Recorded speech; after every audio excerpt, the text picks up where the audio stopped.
இயேசுவின் நாமத்தினாலே உங்களை வாழ்த்தி வரவேற்கிறேன். ஒவ்வொரு நாளும் இந்த வீடியோ மூலிமா உங்களை காண்பதில் மிகுந்த மகிழ்ச்சி அடைகிறேன், சந்தோஷப்படுகிறேன். இந்த நாளில் ஒரு வேத வசனம் 1 சாமுவேல் 1ஆம் அதிகாரம் 12ஆம் வசனம் சொல்லப்படுவது, கர்த்தருடைய சந்ததியில் வெகு நேரம் விண்ணப்பம் பண்ணுகிற போது ஏலி அவள் வாயை கவனித்து கொண்டிருந்தார். பாருங்கள், கர்த்தருடைய சந்நிதியில் வெகு நேரமாக விண்ணப்பம் பண்ணி ஜெபித்திருக்க அன்னாளுடைய வாயை ஏலி கூர்ந்து கவனித்து கொண்டிருந்தாராம். அவள் என்ன ஜெபிக்கிறார், என்ன வருத்தத்தோடு ஜெபிக்கிறான்னு. ஆனால் ஆண்டவருக்கு தெரியுங்க, அன்னாள் எதுக்காக அவளை வேண்டுதல் பண்ணி வாய் அசைதமோட தான் கேட்டுதான், சத்தம் கேட்கவில்லை. இருதயத்தோடு கரெக்ட் பண்ணி பேசியிருந்துக்கிறாங்க. பாருங்கள், எவ்வளோ உருக்கமான ஜெபம்.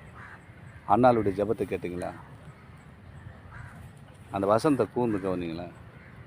அவள் கர்த்தருடைய சன்னதியில் வெகு நேரம் விண்ணப்பம் பண்ணுகிற போது ஏலி அவள் வாயை கவனித்து கொண்டிருந்தார். வெகு நேரம், கொஞ்ச நேரம் இல்லைங்க. நம்ம கொஞ்ச நேரம் ஜெபம் பண்ணிட்டு விட்டுருவோம். வெகு நேரமாக ஜெபம் பண்ணி அந்த விண்ணப்பத்தை பெருமளைக்கும் நம்ம எதை கேட்குறோமோ அதை பெற்றுக்கொள்ள வரைக்கும் விடவே இல்லையா. நம்ம வாழ்க்கையில் கூட நம்ம அப்படி தாங்க இருக்கணும்.